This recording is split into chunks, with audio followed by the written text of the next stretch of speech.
महाभारत में आज बात करेंगे उसी बाबा की जिसकी तलाश पुलिस कर रही है। पुलिस का ये कहना है, लेकिन पुलिस को ये बाबा मिल नहीं रहे हैं। पुलिस को तो बाबा नहीं मिले, लेकिन हाँ, बाबा मीडिया को जरूर मिल गए हैं। और बाबा ने मीडिया के सामने आकर कहा है कि जो उपद्रवी हैं वो बख्शे नहीं जाएंगे। यानी बाबा कह रहे हैं कि किसी ने उपद्रव करने की कोशिश की है। वहीं बाबा के भक्त, बाबा के सेवादार कह रहे हैं कि ये साजिश थी। इसलिए आज हम सवाल पूछ रहे हैं कि बाबा को बचाने वाला कौन है? कौन है आखिर जो बाबा के पीछे है? क्या बाबा को बचाने के लिए पॉलिटिकल ताकत लगाई जा रही है? क्योंकि मुख्यमंत्री ने सीधे सीधे कहा था ये बात कि राजनीतिक कनेक्शन है इस मामले में, और राजनीतिक कनेक्शन की जांच इस मामले में की भी जाएगी। और जो भी ऐसे लोगों को आगे बढ़ा रहा है, ऐसे लोगों को मजबूत कर रहा है, उनके खिलाफ कार्रवाई की जाएगी। अब आपको मैं हादसे के पहले का एक वीडियो दिखाती हूं कि किस तरह से बाबा का जब ये सत्संग होने वाला था उससे पहले कितनी बड़ी भीड़ वहां लोगों की इकट्ठी थी। ये तस्वीर आप देखिए। इस वक्त जहां तक आपकी नजर जा रही है सिर्फ लोग ही लोग नजर आ रहे हैं। बसों में भरकर, गाड़ियों में भरकर, बड़ी बड़ी ट्रकों में भरकर लोग यहां पहुंचे हुए थे। यह हादसे के पहले का वीडियो है। बाबा के आने का इंतजार हो रहा है। बाबा के सत्संग में भारी भीड़ इस वक्त आप देख सकते हैं। दरअसल वहां से गुजर रहे किसी शख्स ने यह वीडियो बनाया है, क्योंकि किसी को भी इतनी भीड़ देखकर समझ में नहीं आ रहा था कि कोई चुनाव का वक्त नहीं है, कोई रैली नहीं है, कोई ऐसा बड़ा कार्यक्रम नहीं है, फिर भी इतने लोग इकट्ठे क्यों हुए हैं? लोगों ने कौतूहल में वीडियो बना लिया। और देखिए कितनी ज्यादा भीड़ है। हादसे से पहले का ये वीडियो मैंने आपको दिखाया। अब आगे बढ़ते हैं और आपको एक और वीडियो दिखाते हैं, हादसे के बाद का वीडियो। जिस वक्त हादसा हुआ उससे पहले कितनी भीड़ थी, और हादसे के बाद का वीडियो आपको मैं दिखाती हूं कि किस तरह से यह हादसा हुआ। और उसके बाद लोग अपने आप को बचाते दिख रहे थे कि बस किसी तरीके से लोग खुद को बचा सके। ये पहला वीडियो है, आप देख रहे हैं, जो हादसे के पहले का वीडियो है। ये दूसरा वीडियो आपको दिखा रही हूँ जहां तक आपकी नजर जा रही है सिर्फ भीड़ ही दिख रही है। आप यकीन मानिए यह स्टूडियो में बैठी हुई हूँ, मैं खुद यहाँ देखना चाह रही हूँ कि यहाँ से पीछे तक किस तरह से नजर जा रही है और कितनी ज्यादा भीड़ है। और तीसरा वीडियो में इस वक्त आप देख सकते हैं हादसे के बाद का वीडियो, कैसे वहाँ अफरा तफरी मच गई। और हमने इसके पहले भी कई वीडियोज आपको दिखाए हैं कि कैसे बाबा की गाड़ी वहां पर हादसे के बाद जानकारी होने के बाद भी बाबा की गाड़ी वहां से निकल जाती है। उनके सेवादार, उनकी पिंक आर्मी उनके साथ निकल जाती है, लेकिन कोई रुकने की ज़हमत नहीं उठाता है कि इतना बड़ा हादसा हो गया है, लोगों की जान जा रही है, लेकिन उसके बाद भी बाबा या उनके सेवादार नहीं रुकते हैं। इसीलिए मुख्यमंत्री ने कहा भी था कि सेवादारों की भी गलती है और उनके खिलाफ भी आने वाले समय में पुलिस कार्रवाई करेगी। आखिर बाबा कह क्या रहा है अपने बारे में, इसको लेकर सुन लीजिएगा एक बार। हमें विश्वास है जो भी उपद्रवकारी हैं वो बख्शे नहीं जाएंगे।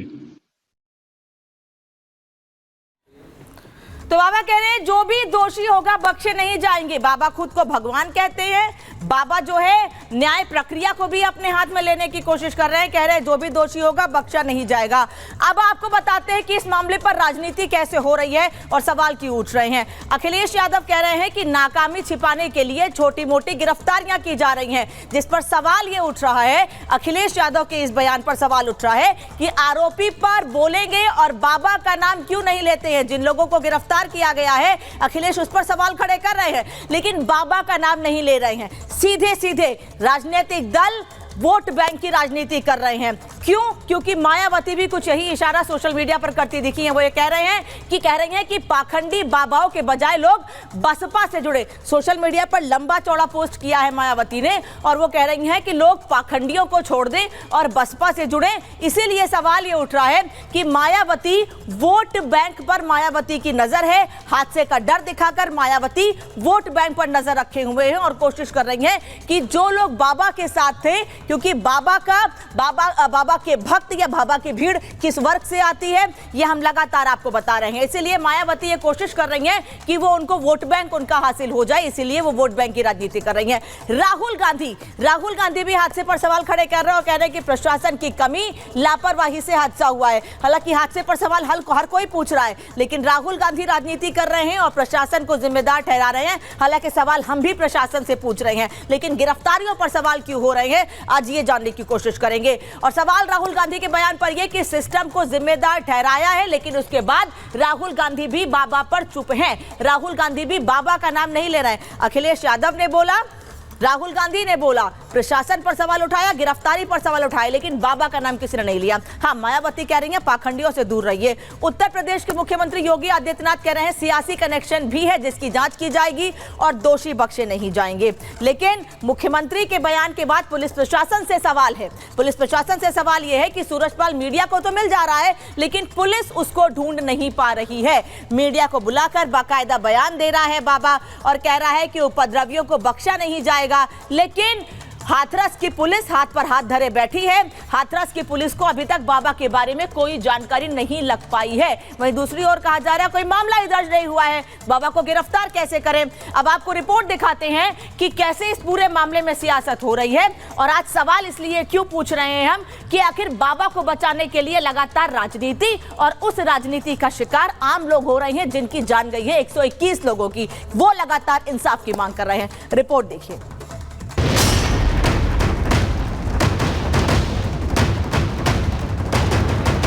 बाबा सूरजपाल जाटव जो 121 मौतों का गुनहगार है, 100 घंटे बाद भी पुलिस के शिकंजे से दूर है। हाथरस कांड के बाद से बाबा अंडरग्राउंड है, लेकिन क्या पुलिस के साथ मिलकर ये खेल हो रहा है? क्योंकि जो बाबा पुलिस प्रशासन को नहीं मिल रहा वो मीडिया को मिल गया। बाबा 4 दिन बाद कैमरे पर आकर मदद का ढोंग कर रहा है। हमने अपने वकील के माध्यम से कमेटी के महापुरुषों से ये प्रार्थना की है कि दिवंगत आत्माओं के परिजनों एवं इलाजरत घायलों के साथ जीवन पर्यंत तन से खड़े रहने का आग्रह किया है। सुना आपने, जो शख्स मौत के मुंह में अपने भक्तों को छोड़कर भाग गया, जिसके कार्यक्रम में 121 लोग लापरवाही की भेंट चढ़ गए, वो अब जिम्मेदारी की बात कर रहा है। खुद जिम्मेदारी लेने के बजाय बाबा ने अब साजिश की थ्योरी उछाल दी है और किसी हुक्मरान की तरह कह रहा है उपद्रव करने वाले को बख्शेंगे नहीं। सभी शासन एवं प्रशासन पर भरोसा बनाए रखें। हमें विश्वास है जो भी उपद्रवकारी हैं वो बख्शे नहीं जाएंगे। बख्शा तो कोई भी नहीं जाएगा, तभी तो पुलिस की एसआईटी लगातार जांच कर रही है। न्यायिक आयोग भी आज हाथरस पहुंचा। 3 सदस्यों ने घटनास्थल का जायजा लिया, प्रशासनिक अफसरों के साथ बैठक की, डीएम एसपी से हादसे की जानकारी ली। जिसको भी हम जरूरत समझेंगे, छोटे से बड़े इंक्लूडिंग जिससे भी जरूरत समझेंगे सबसे पूछेंगे।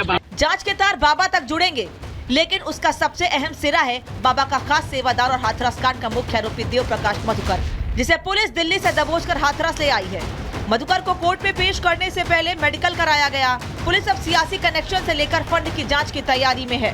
अभियुक्त देव प्रकाश मधुकर इस संगठन में काफी दिनों से जुड़े हुए हैं और संगठन के फंड रेजर का काम करते थे। पूछताछ से यह भी पता चला है कि विगत कुछ समय पूर्व कुछ राजनीतिक दलों द्वारा इनको संपर्क किया गया था। फंड इकट्ठा करने के संबंध में गहराई से जांच की जा रही है कि कहीं किसी तरीके के कार्यक्रम में इनके संसाधन कोई राजनीतिक पार्टी के द्वारा पोषित तो नहीं करे जा रहे हैं। कानून का सामना पूरी तरह से कर रहे हैं। नारायण साकार हिरी ना कानून से छुपे हुए हैं ना भागे। मैंने वादा किया था आपसे, भारत में है, कहीं होटल में नहीं मिलेंगे, कहीं आश्रम में ही हैं। लोग कानून में विश्वास रखें, लॉ एंड ऑर्डर में विश्वास रखें। मधुकर के नाम से एफआईआर हुई, हमने उन्हें एसआईटी के सामने सरेंडर किया है। बाबा के सियासी आकाओं से लेकर चंदा देने वाले काले कुबेर भी अब रडार पर हैं। इस बीच मायावती ने बाबा का नाम लेकर सख्त कार्रवाई के लिए योगी से मांग की है, लेकिन अखिलेश राहुल तो बाबा का नाम तक नहीं ले रहे हैं। उत्तर प्रदेश के गृह मंत्री को हटा देना चाहिए, एएनआई को गृह मंत्री के रूप में कर लेना चाहिए, क्योंकि न्यूज एजेंसी एएनआई को बाबा की फुटेज मिल जाती है, उनका बयान मिल जाता है। उत्तर प्रदेश की पुलिस, पूरी सरकार उनको ढूंढ नहीं पाती। सरकार पूरी सतर्कता के साथ काम कर रही है, लोगों की गिरफ्तारियां भी हुई हैं और जो लोग दोषी हैं उन पर कठोरता से कार्रवाई भी होगी। उत्तर प्रदेश सरकार पूरी तरीके से काम करे। राहुल गांधी का हाथरस एक पॉलिटिकल टूर था और कुछ नहीं। एक तरफ कार्रवाई है तो दूसरी ओर सियासत, मगर हर नेता, हर पार्टी इस मामले में फूंक फूंक कर कदम रख रही है। खुलकर कोई भी ना बाबा की खिलाफत कर रहा है, ना कार्रवाई की बात। क्या इसके पीछे वोट बैंक की पॉलिटिक्स है? क्या नेताओं के इसी वोट बैंक के चक्कर में जनता हादसों की भेंट चढ़ती रहेगी? इसी पर आज की महाभारत।